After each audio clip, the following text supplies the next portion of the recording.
बड़ी खबर राजधानी शिमला से। बीजेपी कोर कमेटी की बैठक का आज आखिरी दिन।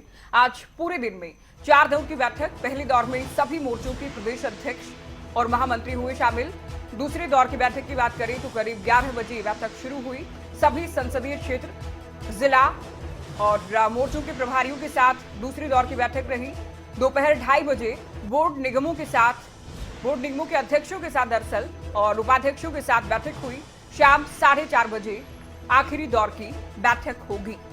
तो आज का दिन बेहद खास। आज अंतिम दिन है बीजेपी के मंथन का, बीजेपी संगठन के मंथन का। और आज अलग अलग 4 चरणों में, 4 दौर में ये बैठकें हो रही हैं। और दूसरे दौर की बैठक की बात करें तो करीब 11 बजे बैठक शुरू हुई। दूसरे दौर में सभी संसदीय क्षेत्र, जिला और मोर्चों के प्रभारी मौजूद रखे। दोपहर 2:30 बजे बोर्ड निगमों के अध्यक्ष और उपाध्यक्षों के साथ बैठक शुरू हुई।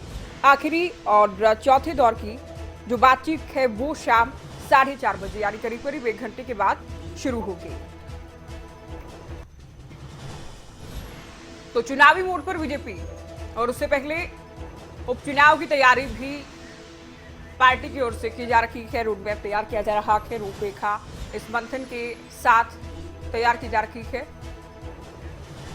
चलिए सीधे आपको शिमला लिए चलते हैं। खबरें देखे हिमाचल ब्यूरो चीफ अरुण उनियाल सीधे हमारे साथ शिमला से जुड़े हैं। अरुण, कितनी अहम इन तमाम बैठकों को माना जाए और कितना खास आज का दिन, क्योंकि कुल मिलाकर 4 चरणों की 4 दौर की बैठक आज।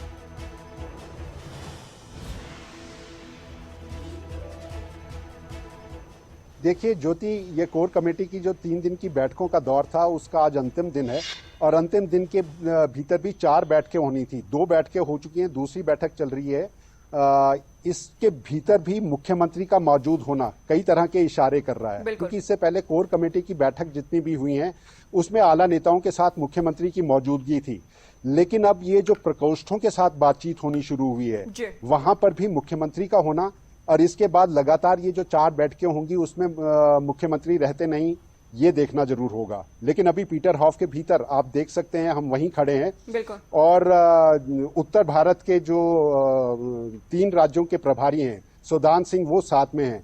यानी एक बात जिसको हम कल लगातार बराबर एक बात को कह रहे थे कि चुनाव की परीक्षा में जाने से पहले जो इन विधायकों की, पार्टी के संगठन की, नेताओं की, कार्यकर्ताओं की जो परीक्षा है वो पीटर हॉफ में इस वक्त चल रही है। और ज्योति, ये इसलिए महत्वपूर्ण है क्योंकि यही रिपोर्ट कार्ड सौंपा गया है, ये रिपोर्ट कार्ड तय करेगा कि पार्टी संगठन के बाद सरकार के साथ तालमेल के साथ किस तरह से 2022 के चुनाव में जाएगी और उससे पहले उपचुनाव में जाएगी। लेकिन ये बैठक में एक और महत्वपूर्ण चीज हमारे को दिखाई दे रही है।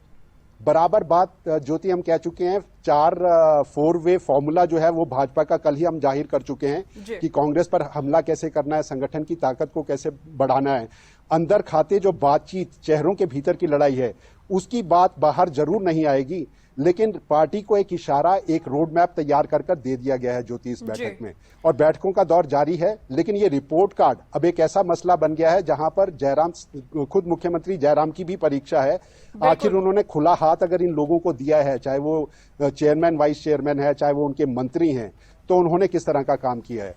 तो ये बैठक का दौर जारी है ज्योति। दौर जारी है अरुण, आपने जानकारी दी। इसके अलावा क्या विधानसभा चुनाव को लेकर नहीं, लेकिन क्या उपचुनाव को लेकर अभी से संगठन में जिम्मेदारियां तय की जा सकती हैं या फिर अभी जल्दबाजी होगी?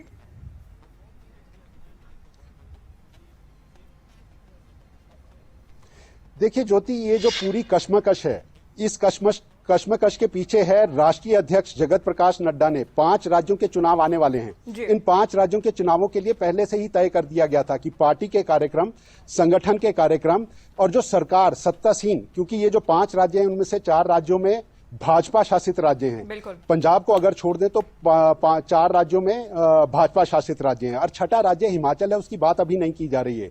लेकिन पहले से कार्यक्रम तय कर दिए गए थे और राष्ट्रीय अध्यक्ष जगत प्रकाश नड्डा की तरफ से साफ कर दिया गया था।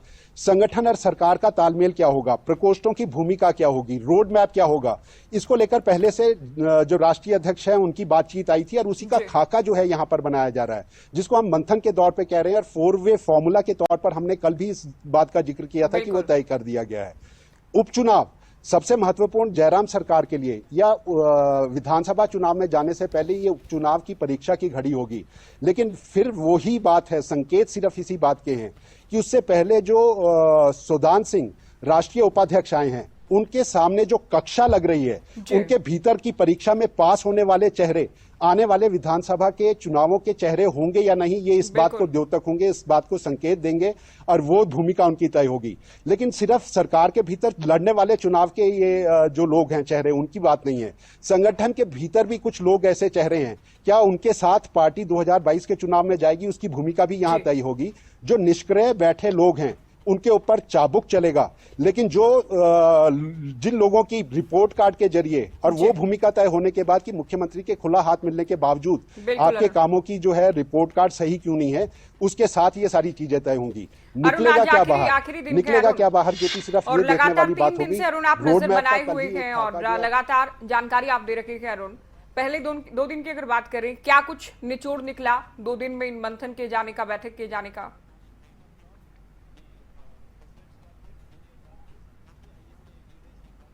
देखिए ज्योति, बहुत बढ़िया सवाल है जिस पे सबकी नजर है। कहने के लिए ये कहा गया कि ये रोड मैप तैयार करेगा, 2022 के चुनाव होंगे, उपचुनाव होंगे।